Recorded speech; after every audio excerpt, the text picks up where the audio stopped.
Our next panel is really dealing with the issue of our time, one that, as you can tell, as you may have noticed, cuts through almost everything that we've discussed so far today. We know now, beyond a doubt, that Russia successfully intervened in our election and tried to shape our democratic process. And the key questions are, what are Russia's broader aims, and what can we do to protect ourselves? We have a superb panel to address these questions. Let me introduce them to you. Ned Price. You guys would just raise your hand and make sure people know who you are. Ned Price, former senior assistant to President Obama and a career CIA officer. Evelyn Farkas, former Assistant Secretary of Defense for Russia, Ukraine, and Eurasia, with vast experience on Capitol Hill, the executive branch, and the academy. And Yulia Ioffe of The Atlantic, one of the country's most prolific and incisive authors on Russia. And our great moderator, Jim Sciutto of CNN, I'm sure very familiar to all of you. Jim reports and provides analysis at CNN on all of the networks, platforms, on all aspects of national security. So let me turn things over to Jim Sciutto. Thank you. As much as it pains me to do this, I should also note that both Evelyn and Ned are contributors to MSNBC. Credit where credit is due. You'll notice that a previous iteration had Peter Clement from the CIA, and that is not Ned Price. A previous iteration had Sergei Kislyak. And I've asked Ned to play the role of Sergei Kislyak today, which he's agreed. Do my best. So no one will remember anything. All questions from the audience directed to Russia go to Ned. So I mean, it's certainly a lot to talk about.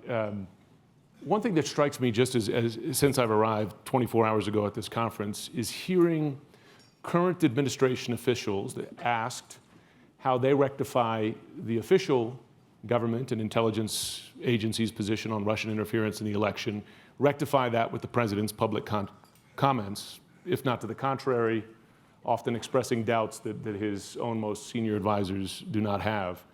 And at times, delivering something of a confusing message.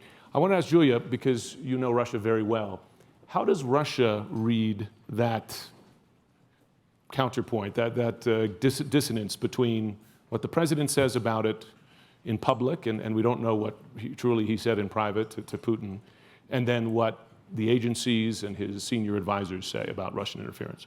Well, this is why they like Trump. They think that he brings a fresh view on Russia to Washington.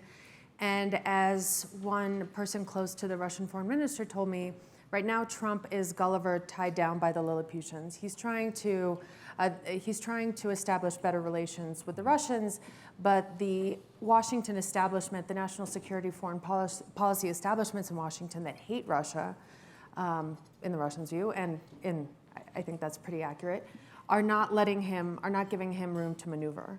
And he's expressing the line that they obviously agree with and trying as much as he can to get rid of the ropes tying him down, which is also why you see these impromptu meetings very secretly on the side of the G20, on the sidelines of the G20, allegedly the president's son-in-law attempting to open up a back channel with the Russians. I think the view is that you just want to bypass and circumvent the national security establishment because they hate Russia anyway. They have a very fixed view on things, and it's keeping everything frozen in place. Do they see that as an advantage? What is it? As an advantage that they have an American leader who doesn't take a hard line on the interference. Absolutely, but right now I think they're very frustrated because they haven't really gotten that as much as they thought they would have gotten by this point with President Trump because, again, he's tied down by the Lilliputians. Right. Evelyn, I know you said to me as we were preparing for this that it was your view that President had a year to deliver, in effect. Explain what you mean by that. It's because, Jim, well, first of all, I should say thank you very much to our organizers, Clark and Walter Isaacson, Jane Harmon, everyone who made this great conference possible. I would say the reason I say that is because Vladimir Putin is going to announce that he's going to run again for re-election as president of Russia next year, early next year. And that's why I figure he has about, Trump and Putin have about a year together to make some new cooperation. The reason for this is because when Putin first came to power, and I think everybody here knows the story of, he made a deal with the Russian people that they would get borscht in their bowl, their economic situation would get better. That, of course, is no longer possible. Now he's got the nationalist bargain with the Russian people. I'm going to make Russia great again. You're going to feel great about being Russian. And that means that he has to use nationalism in his campaign when he's running again. And the flip side of his nationalism is an anti-Western, anti-American, and anti-liberal democracy kind of rhetoric. And I don't see that sitting very well with our government and even with our president. So I think that the timeline, and even the Russians themselves, you've heard the Kremlin spokeswoman saying, or I think actually the Foreign Ministry spokeswoman saying, we're at the 6-month mark. They're very much aware of the timetable. And that's why I said the year.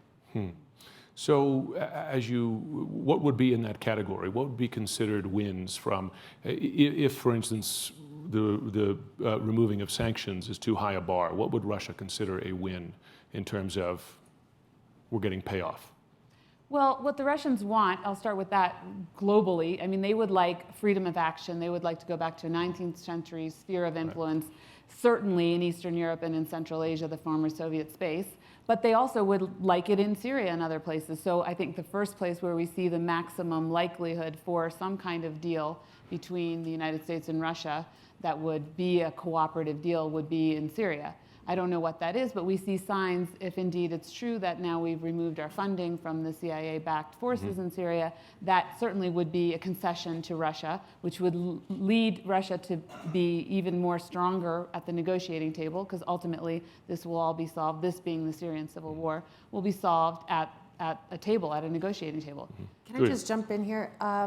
The sanctions bar, I think, was not very high. You had Mike Flynn, the former national security advisor, very short-lived, promising essentially in December that the sanctions imposed by outgoing President Obama would be essentially the shortest-lived U.S. sanctions ever. And here we are 6 months later, nothing has happened. And you see the Russians are extremely frustrated by the expulsion of their diplomats / espionage people and the seizure of their compounds. And they're making extremely anti-American statements, calling Americans highway robbers, et cetera, threatening retaliation. Finally, it's kind of a delayed reaction, finally threatening retaliation for those last Obama sanctions. And there have even been some stories that are not so positive about the administration, little kind of warning shots.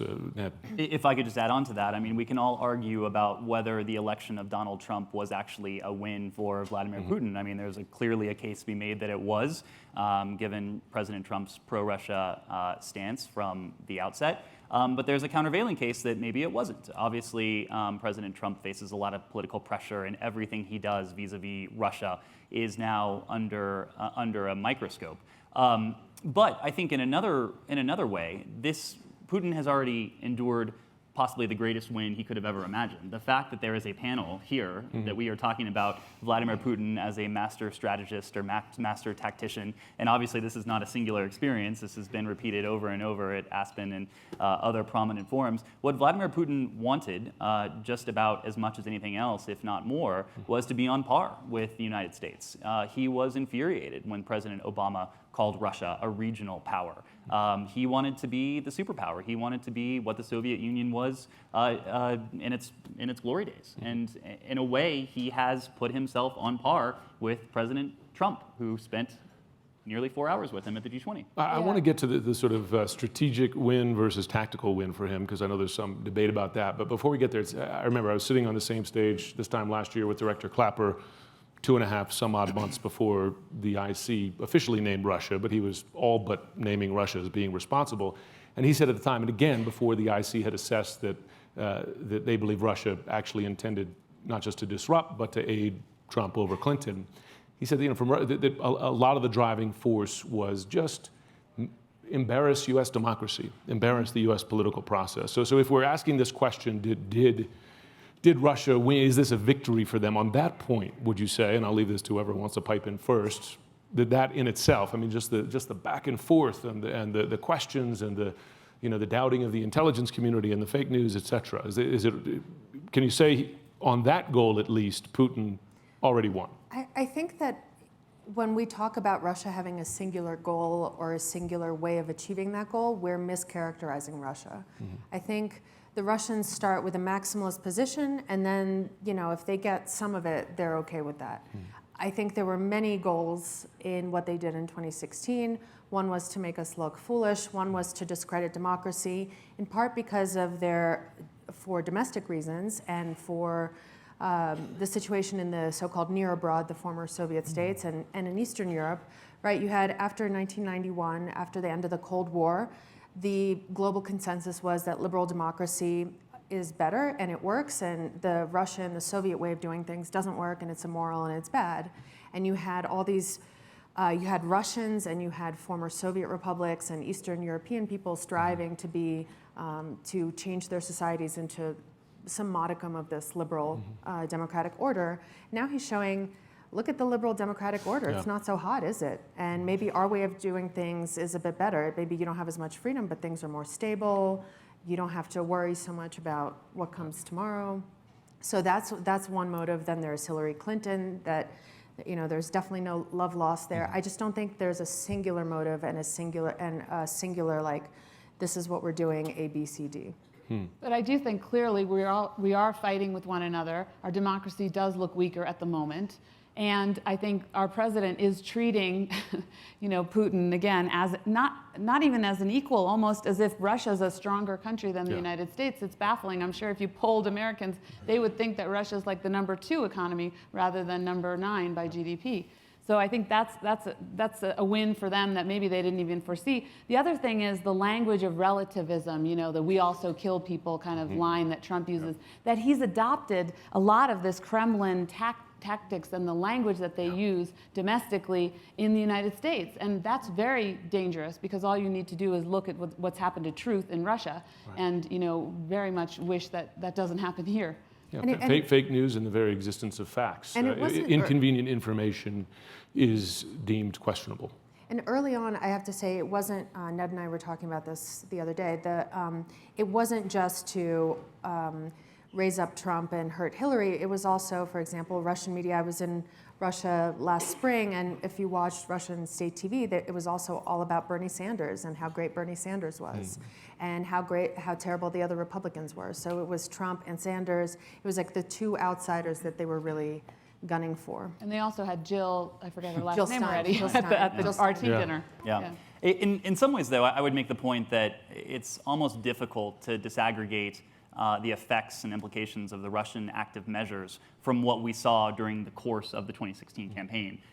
It was novel in a way that we had a Republican nominee and later, and before that, a Republican contender who used some of the same language that the Russian propaganda started using in 2015 and escalated in 2016, talking about a rigged system, talking about, in the context of the primary, having all of Colorado's delegates go to Ted Cruz, even though they essentially split the vote. And then, of course, as the election itself became closer, a focus on, again, a rigged system. Hillary could steal the election.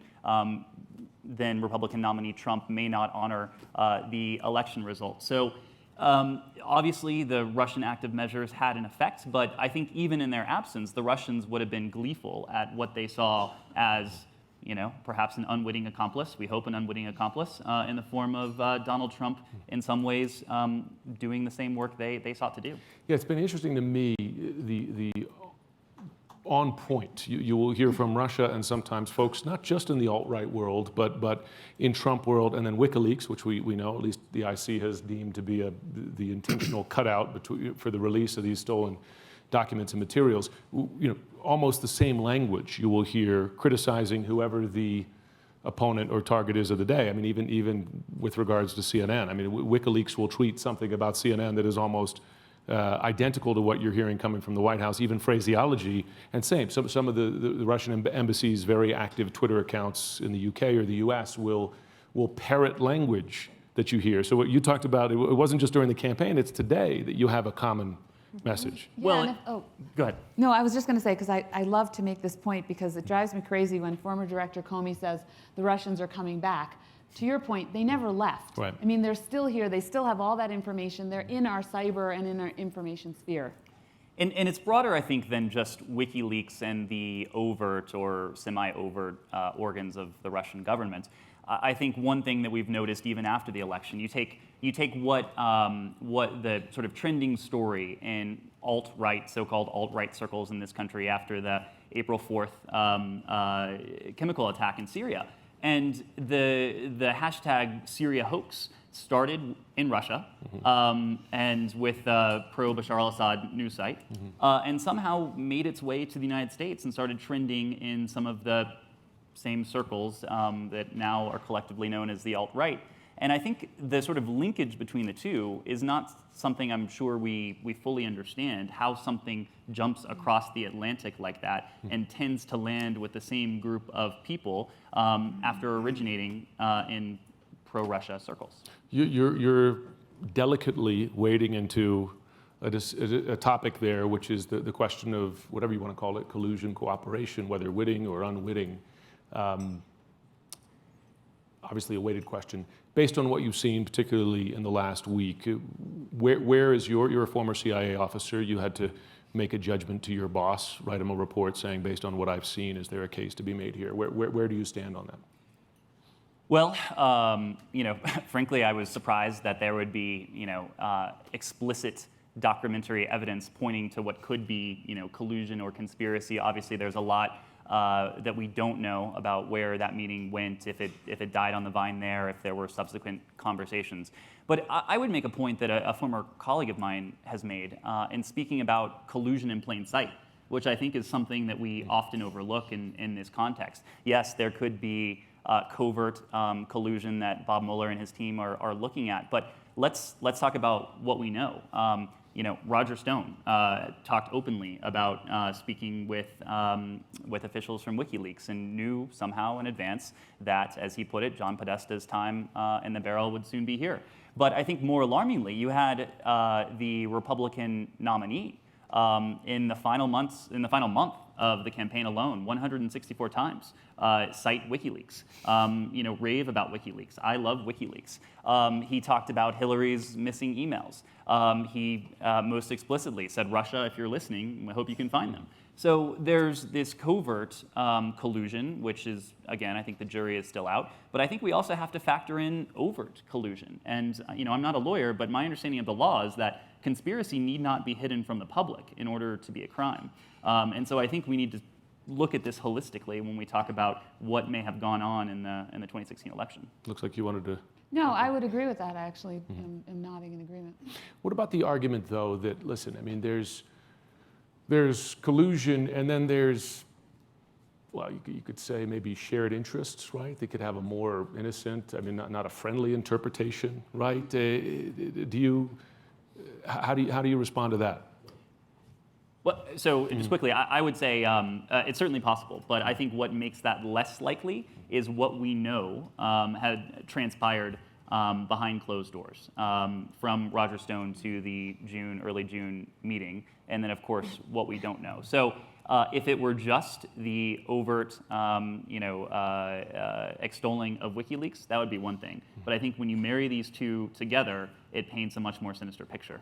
There are too many. There are too many unanswered questions. I mean, we forget there's so many meetings by so many Americans, and we still don't know what was Jared Kushner discussing with Sergei Gorkov, the head of this bank that's sanctioned by the United States that he can't do any business with. And right there in the transition time period. And what was he doing setting up this mechanism? And why are they always trying to hide these meetings? So I think the unanswered questions lead us more towards suspecting that there's some sort of collusion. The outstanding question that I still have is the one that popped into my head when this first came on our radar, is the Russia I know didn't know what the DNC was, and it certainly didn't know what the DCCC was. And if you watched, for example, them trying to, for example, the START Treaty, when it was signed in 2010, I believe, And Obama said, okay, now I have to take this to Congress. And Putin was furious. He said, what do you mean you have to take it to Congress? I too have Congress. You know, they didn't really have a good understanding for how our political system worked. They were so far behind in terms of lobbying on the Hill. And then all of a sudden, you know, they wander into the DCCC servers. They know which precincts in Florida to target, you know, where to disseminate information, false information about Hillary Clinton to drive down voter turnout. Where did they get so smart all of a sudden? Well, and I know that we've reported that that's part of the current investigation, looking at Jared Kushner's data analytics, his famous data analytics. But is it really that hard to figure out where to target? I mean, couldn't you or I just subscribe to the Cook Political Report and say that I need to target, you know, District 37 in southern Michigan? I mean, is it that? I'm curious. You guys have all been in politics for a while. When I've heard that, I say, well, is it that, you know, scientific to figure out where to have sent the best fake news and so on? It's not if you're, you know, if you're in the soup of Washington and you're constantly hearing about it. But for example, in the DNI report that came out in January, the illegals were mentioned. I don't know if you remember redheaded hottie Anna Chapman from the summer of 2010. You know, these embedded spies that that the Americans were based on. They were here apparently to monitor the 2008 election, and the things they were doing were laughable. It was, you know, it was the Pink Panther. Right. Like Anna Chapman went to buy a burner phone in Brooklyn, and she registered it to a fake address, which was 99 Fake Street. I'm not kidding you. You know, they were going to think tank events and reading newspapers and radioing back to Moscow. So this is like, it's not hard, but for some reason they were not very good at it before. Right. Big picture, just for a moment. You know, we asked the question, others are asking, did Russia win or lose? More properly, is Russia winning or losing in this? What have they gained? But is the more appropriate question, is the U.S. losing? Right, in that, you know, regardless of what Russia's intentions are, that the loss of confidence, you know, we talk a lot about, and Director Clapper referenced this last year, a broad societal loss of confidence in institutions, right? We see that, God knows, the media, Congress, et cetera, but also now the electoral process. And not just, you know, questions and no evidence of voter tally interference, but people ask questions now about it, and it's and that's an insidious process over time. Is that really the question? You know, is the U.S. losing? And from your point of view, have we effectively lost something from this? I think we have, but it's not necessarily the Russians doing. I think we give the Russians a little bit too much credit, and we did a lot of this to ourselves. Also, we don't have to subscribe to the Russian framework for seeing how. So when they see, you know, closed hearings and headlines and leaks, they think, wow, it's a circus, and look at us, we're so stable, we don't leak at all. To me, that's strength. You know, that's our democratic system working and fighting back and trying to right whatever wrongs may or may not have happened. They also didn't create Donald Trump. And they didn't create the suspicion toward elites and toward Washington. And the divisive political environment. Yes, they didn't create Fox News. They also didn't create the Electoral College, which, by the way, tremendously helped the Russians. You know, you can meddle with a few votes in a key state and a key precinct, and it has a massively outsized effect because of how the Electoral College is structured. They didn't create any of these things. And it's not up to them. You know, we can sanction them, we can punish them, we can fret about our loss of standing abroad and questions about our democracy, or we can, you know, kind of shut them out of our brains and think about ourselves and think about what we did to get here. I mean, I think domestically we have lost a lot in terms of our own confidence in democracy, and that is a win for Putin, sadly.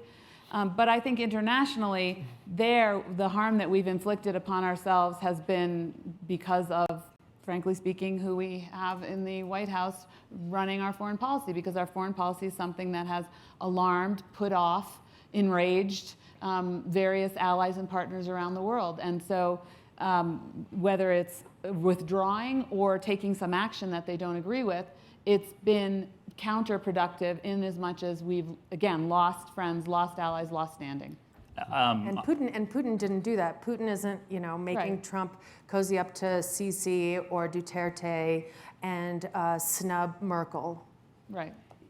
Call me an optimist, but I think we can fix what ails our country. I think, to Evelyn's point, the much more permanent or enduring damage will be the collateral damage to NATO, the collateral damage to the transatlantic relationship, the collateral damage to multilateralism, some of which has been inflicted as a result of the strange bedfellows that are Putin and Trump, but partially just President Trump. I think what we can't fix is the notion that I think a lot of our allies previously didn't accept, that the United States, in all of our history and might, could elect a demagogue. I mean, once we've crossed that threshold, there's no putting that genie back in the box. And I think there will be profound doubt going forward. I think there was remarkable confidence in the United States that we would ultimately do the right thing, whether it came to discrete policy decisions or national elections. And I think we may have,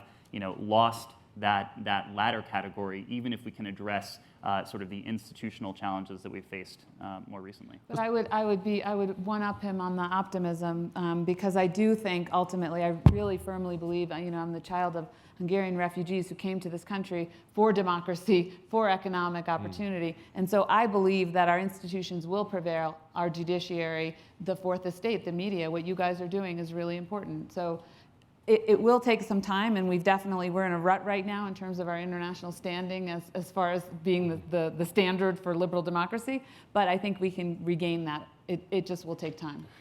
I do want to get more to optimism. Before we do, the current battle space, as it were, I don't speak to a single person in the Homeland Security world, IC world, Democrat or Republican, who is confident in the current response to current interference from Russia, probing attacks, many of them continuing to probe voter registration systems, et cetera.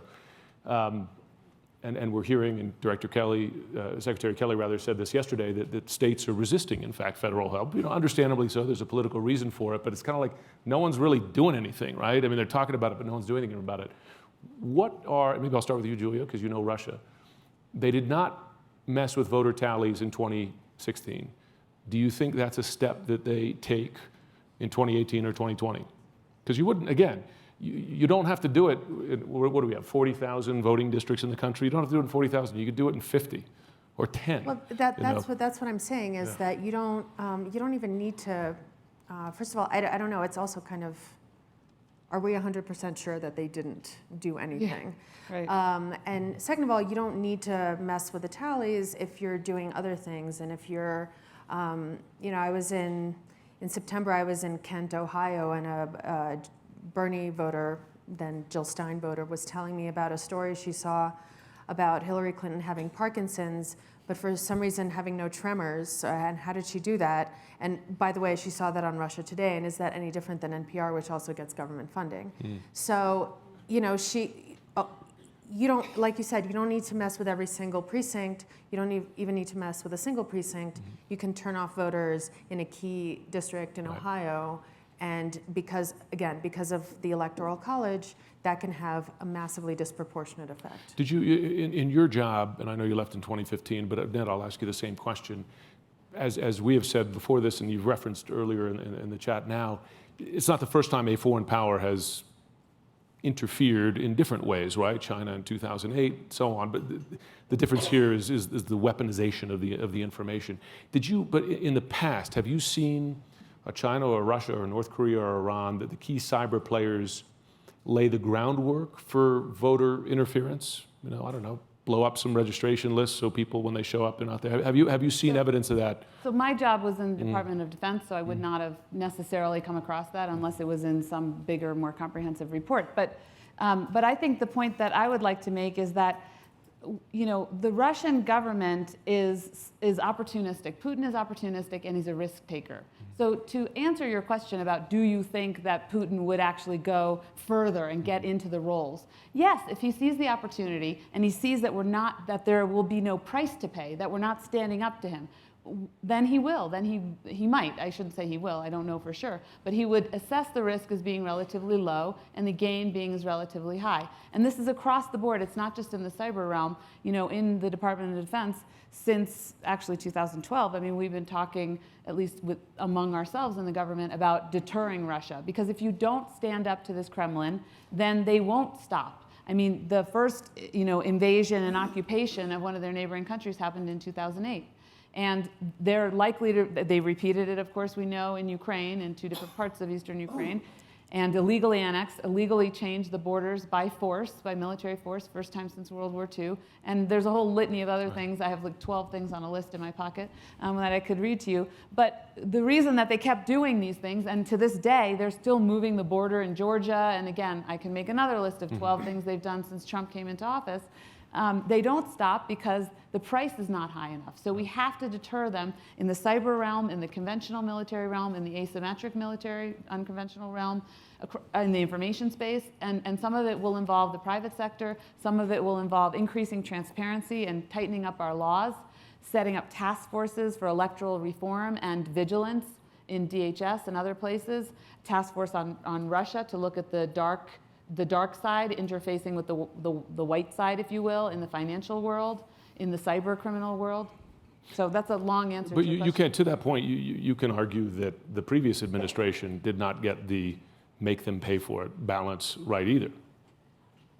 I am on the record advocating for us doing more on deterrence, and certainly with regard to the information operation against our election, I was no longer in government, but I believe we should have done more. So to undo those sanctions out of the 4 different buckets of sanctions we have, I think would be appalling because we actually need to do more. Now, do you want to jump in? Yeah. So going back to the 2016 election, I think in your question, it seemed to be baked in an assumption that the Russians were not going to try to meddle with ballots, to alter vote counts. And that is not true. You mean they attempted to? No. There was never an assumption that they wouldn't try and go there. Right. There was never an assumption that they had a baked-in red line and they wouldn't go past that.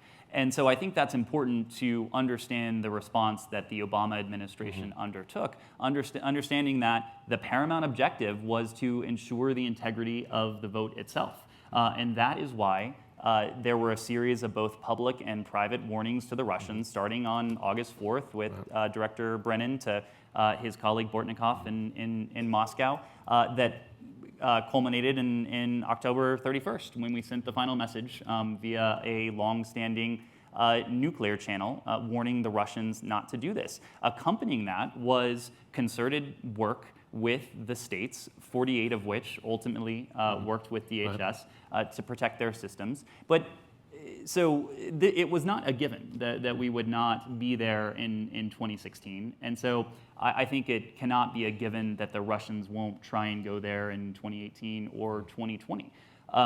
This is, to my knowledge, the first time that an adversary has used essentially active measures in the context of an election. And Donald Trump, strangely, has spoken of the North Koreans and others meddling in prior elections. Perhaps others are familiar with that. I am not. But when you look at what the Russians have done in the past vis-a-vis our elections, Julia mentioned the Directorate S officer who was tasked to monitor the 2008 election. In that same January 2017 report, there's also an example of the Russians' recruitment of a Democratic Party activist in the 1970s to gain intelligence on Jimmy Carter's campaign. So this is, certainly a modernization of that tactic, and I think we can be sure that when 2018 and 2020 especially rolls around, they will have developed even newer and more novel tactics, and perhaps they will be bolder. And I agree that especially should Congress not act on the sanctions bill that is now languishing in the House, that passed the Senate with 98 votes.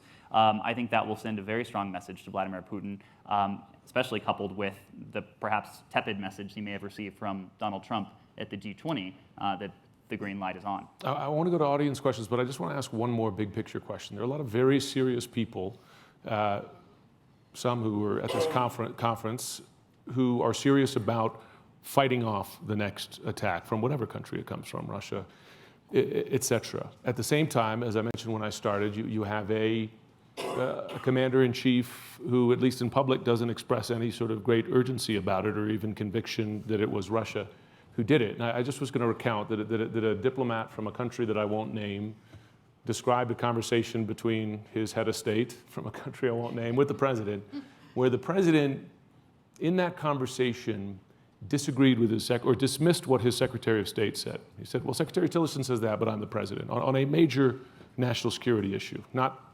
election meddling.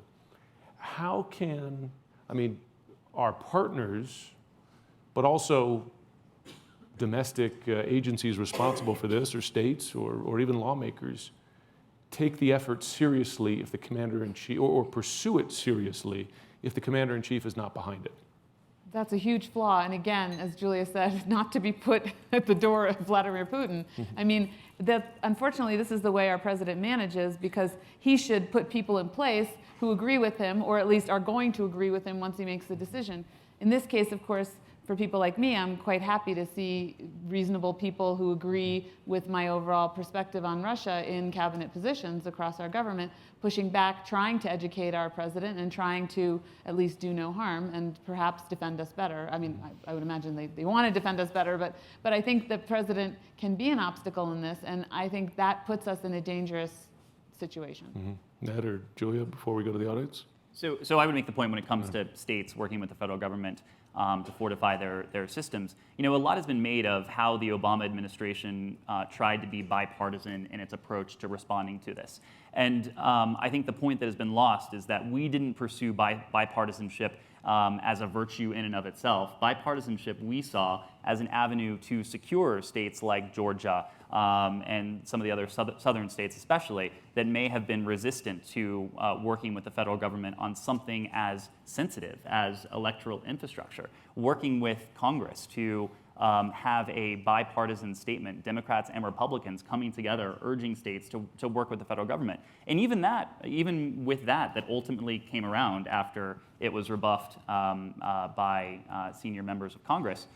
Even that only led to 48 states. You would think on a challenge as dire and significant as this, that all 50 states would be jumping at this offer, but I think it speaks to the need for elected officials from both parties to really sing from the same sheet of music when it comes to the states. Yeah, I still want to hear who those two states are, but DHS won't say. Julia. Yeah, I was just going to say, again, that's not Russia's fault that you have Mitch McConnell, just because it's President Obama coming to him and asking him for cooperation on this. The Russians didn't make McConnell an obstructionist who hated President Obama. They didn't make certain states not cooperative with DHS. Again, a lot of this, the Russians are kind of, there's a lot of talk about counterterrorism at this forum. In some ways, the Russians are terrorists. They're using fear. Well, no, they're using loopholes in our society that are usually strengths, right? The same way the 9/11 hijackers weaponized, freedom of travel, student visas, things like that against us. The Russians are doing the same thing in the sense of, they're weaponizing our federalist system, the partisanship baked into our system. Again, they didn't do that. They're just weaponizing what we have. You said fear. Yes, they use fear. And I think that's the dangerous aspect of this, because speaking from the military, from the military portfolio that I used to have, or the defense portfolio, the Russians, their military doctrine is very dangerous because it's built on fear and this escalate to de-escalate doctrine, which I won't get into in detail, but the point is that they'll do something so outrageous that we will be back on our heels, we will be afraid that they'll escalate further. In the context of the cyber, the information operation against our elections, possibly one of the reasons I can't get in President Obama's head, but I can well imagine, based on conversations we had in other situations about Russian actions, that he might have been concerned about escalation. So that's a fear that the Russians will escalate. So I think they are terrorists also in that respect. Fear and doubt, I suppose you could say. So let's go to the audience now, if we don't mind. I see someone in the way back here, and I think there's a mic near you. Yeah, it's coming right behind you. I just asked you so we could get more in. Shorter questions means more conversation. Sure. My name is Jamie Weinstein from the creatively named The Jamie Weinstein Show podcast. My question Good plug. Deals with the centrality of Vladimir Putin to Russia's current kind of aggressive geopolitical stance in the world. If Vladimir Putin, excuse me, would disappear from the world tomorrow, would whoever took over, likely to take over, continue this posture in the world? Or is Vladimir Putin the one who's directing kind of this aggressive stance, not building up the Russian economy in a way that's sustainable? Or is it institutional, that whether he's there or not, this kind of aggressive stance would continue? You want to take that? I love this question. Thank you, Jamie. I think we in America fall into this fallacy that if you just remove Putin, democracy will flourish, and all Russians just, it's like riding a bike. They all just know how to do democracy, and they will all do it. Russia is 143 million little Putins, and Wow. Goodness. even some people I love, I include in that category. It's baked into the culture, into the society. I think in some ways the Russia that we wanted to believe in, that existed for 9 years between 1991 and 2000, was a kind of macro-historical blip and deviation. And talking about places with deep states, you have like a lot of the structure in Russia. The reason this is working so well for them is a lot of the system has just been imported wholesale from the Soviet Union. The judges, the clandestine services, the military, the mob, well, that's not very Soviet. But anyway, so like there is continuity. And there is, I keep thinking back to something that Vladimir Putin's advisor, who helped him win his very first presidential campaign in 2000 and served with him for over a decade, said, when this system collapses, and it will collapse in a day, and the system that replaces it will be exactly the same. That's remarkable. Evelyn? Yeah, I mean, I think sort of from a political scientist perspective, the Kremlin, I mean, it's really the Kremlin, the institutions, the organizations, the culture, it's kept together by the autocratic system, obviously, with this veneer of democracy over it, and then this corrupt, kleptocratic economic system. And I think even if you remove Putin, you would still have that system. Yes, you could get a Medvedev-style person in the office of the president, as we saw before, who has a softer edge, who might give on a few things, but the system and the overall objectives of the country wouldn't change. And I think that also gets to what you were saying, I suspect is under the little Putins, the nationalism comment, the nationalism and the real kind of loss of the neo-imperial emotion is still very real in Russia, because the trauma of losing their empire is still very real and fresh. And it would be, I mean, it's still real and fresh for the French, for crying out loud. And the Brits only got over theirs because we were like an extension of empire for them. And also, I'm sorry, and then I'll let Ned speak. But the Russians are more like Americans than we like to admit. They too, like us, think that they have a special role to play in history, that they are a great nation that has contributed greatly to Western society, that theirs is a mission given to them by God, and that they're not just some tiny country. They're not the Czech Republic. They're not just another European country. Exactly. They're something larger than that. And the 90s were a huge trauma for them. If you want to read something really good about that, I would really recommend reading Secondhand Time by Svetlana Alexievich, who won the 2015 Nobel. And it's all about even people who suffered horribly under the Soviet system, missing the system, missing that the sense of purpose it gave them, the sense of mission, the sense that they were part of something larger. And in that, Americans are very similar to Russians. That Christian West versus the hordes kind of view of the world, which you saw some echoes of, frankly, in the president's Poland speech. Did you want to pipe in on that, or you want to go to the next question? Associate myself with those comments. Okay, fair enough. How about here, up in nearly the front?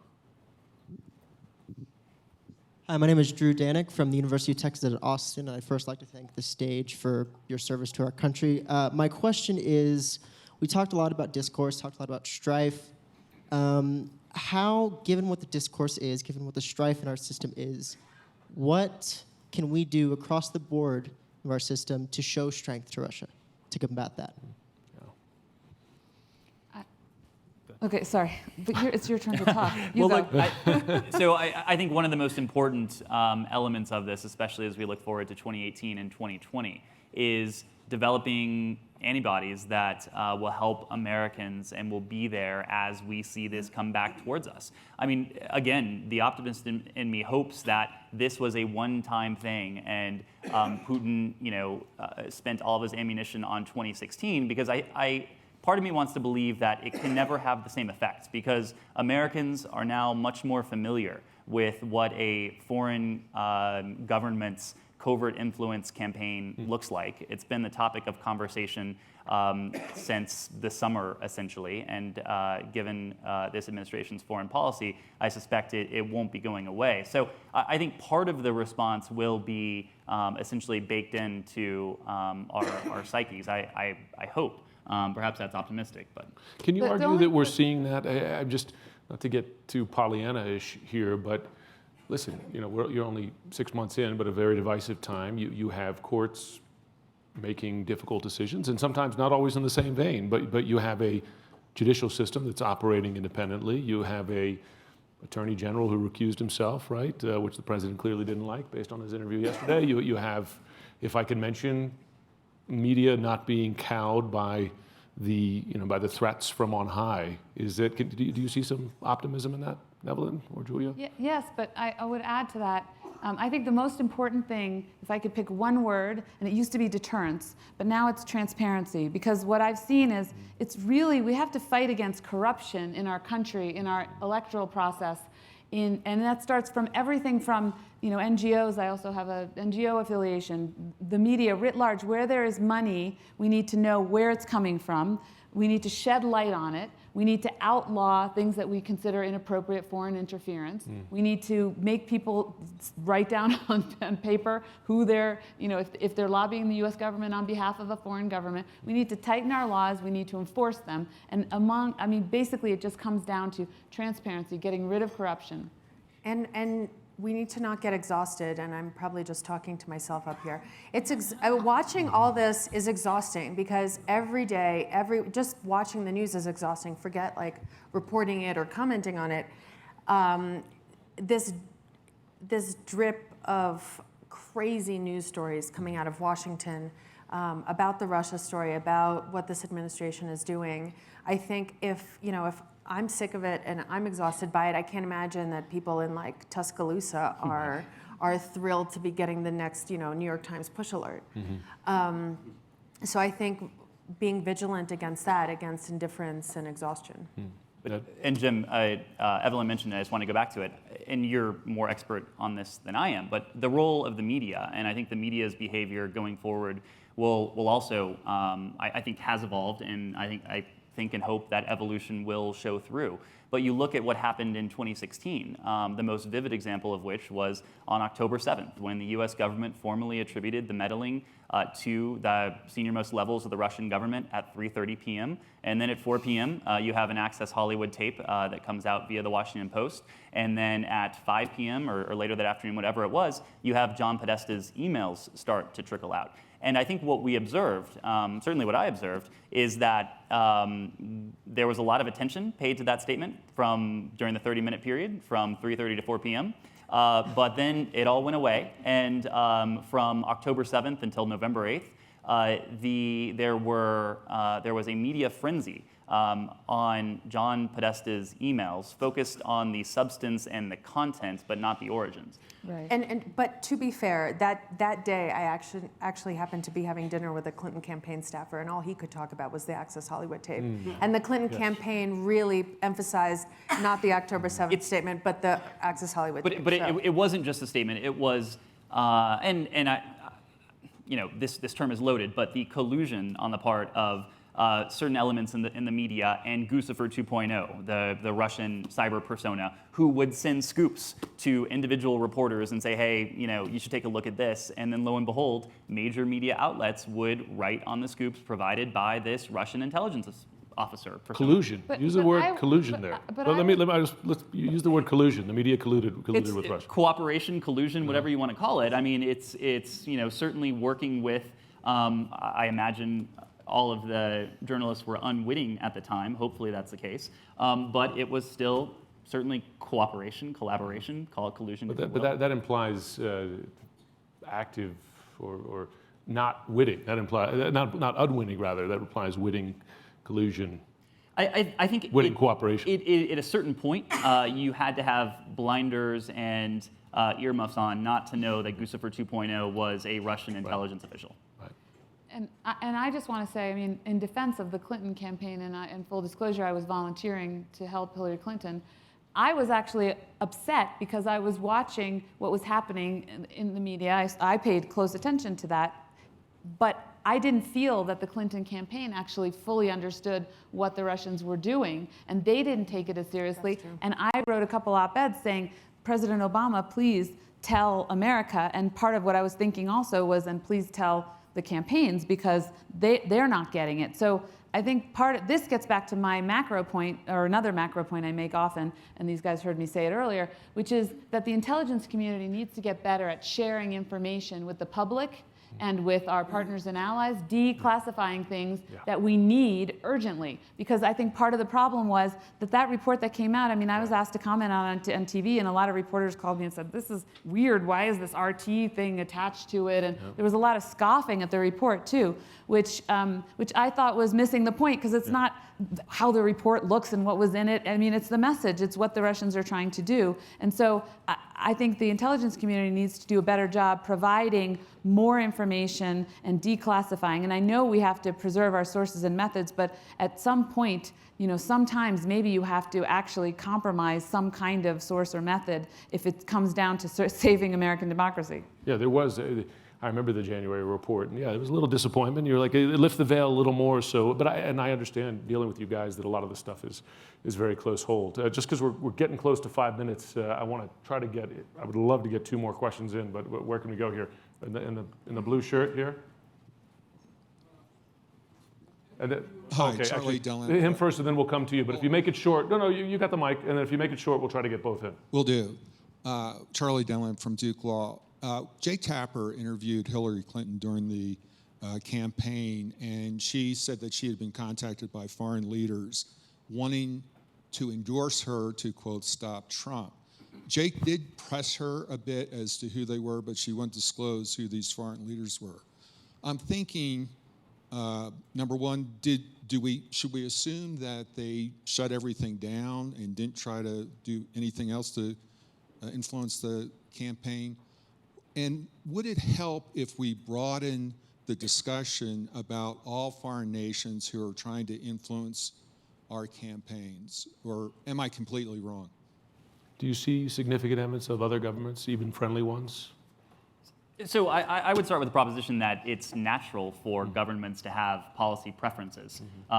Clearly, I would suspect lots of the NATO member countries were made uncomfortable listening to Donald Trump during the campaign speak of NATO being obsolete. So I think the issue is that in today's environment, there has been an attempt at criminalization of policy preferences on the part of foreign capitals. But I think we have to remember it's a far cry from a NATO member country, privately rooting for Hillary Clinton and strategic adversary getting involved in our election with active measures, covert influence, social media, you name it. They weren't probing and scanning our election infrastructure, yeah. Right. Gentleman here. There's a mic right over your shoulder. Has any of you considered the business role of the president and Russia? Because he has, right now, no one will lend him money in New York City. No one will do business with him in New York City. He owes a great deal of money. Where does he get the money? And there are a lot of rumors that he gets it in Russia. Have any of you explored any of that? Well, his son said they get most of their money, or a predominant amount of money. Both his sons said. Both his sons, right. And Mueller reiterated today, timing interestingly after the president's comments yesterday, that business ties are going to be within the scope of the investigation. And it's not a crazy proposition either. He's doing real estate in New York and Florida, and guess where Russians who want to park their money outside of Russia, guess where they want to buy real estate? New York and Florida. I agree. I think it's also a bit broader, and I think one framework to look at this president's foreign policy and some of the oddities of it. His embrace of people like Duterte and Erdogan and Putin. You look at the countries where the rhetoric has been much softer than we might have expected, and even an affinity with those leaders. And I think there's a very significant correlation with Trump investments. So I think we sort of have to look through the conflict of interest lens when it comes to foreign policy more broadly, not just at Russia. And some of it, as you're saying, hiding in plain sight, right? I mean, it's not on the down low. But the influence that the Russians have on him may be greater because of these business ties and Yes. because he may owe them money. And then, of course, there's the issue of his campaign manager and all the work that he was doing, and now whether he was indebted to Russians or not. It was interesting, the $17 million in debt, and then there was a $17 million payment that came from a Ukrainian-type business. But Probably that's probably just an coincidence. accident. We could probably squeeze one more in if just you here. Good afternoon, panelists. Thanks for speaking with us. My name is Justin Gerard. I'm a rising junior at the University of Notre Dame, and I'm curious, you spoke about the IC and maybe disclosing, being more transparent about where their information is coming from. And I know that's kind of been an enduring problem after the election process, was this distrust of the IC. But if they're unable to disclose those sources and means to enable future national security efforts, who in the government should be taking responsibility for going to bat for the IC if it's not going to be coming out of the executive branch? So. Ed, maybe you're a CIA alum. Going to bat for the IC in terms of protecting it as an institution? The information that they're releasing. I see. Is good. The info Vouching that for it. vouching for the information that they're releasing with the American people. I'm from a small farm I would town say in Congress, Indiana. if I could. Yeah, and a lot of people don't take it. Right. Well, I think there have been a couple instances where we have dealt with this. In the aftermath of the downing of MH17, there was a presentation derived from intelligence that demonstrated the assessment that this came from Russian missile. Russian missile, exactly, in a rebel area. And obviously, in the aftermath of the 2014 chemical attack in the Damascus suburb and elsewhere, but it's always, as someone who was in the intelligence community, it goes against the instincts of an intelligence analyst or officer more broadly to see that information being presented publicly. Intelligence is collected for the benefit of policymakers, and it's collected to present policymakers with an array of options and opportunities that they can then act on. It's never comfortable as an intelligence officer to see that information then made public. Having moved to see this from the policy community, I certainly understand quite a bit more why it's necessary, and I think it's actually indispensable when it comes to efforts like this. But I think the problem now, and to make this even more topical, is that there has been an assault on the intelligence community from the executive branch itself, and so I think going forward we're going to have a problem where if there is another MH17 or if there is another instance of Russian meddling, the intelligence community, the presentation, will be crippled by the very statements that we've heard come from the President of the United States and his spokesperson. So I think that is another institution in broader American society whose reputation has suffered needlessly and wrongly, in my opinion. And it's one that I think we'll have to, we'll pay a price for that the next time there is an exposition of classified intelligence more broadly. All right, we're gonna have to strict time limits here, so we're gonna have to leave it there. Let me please thank and ask you to thank Ned, Evelyn, and Julia. Thanks, guys.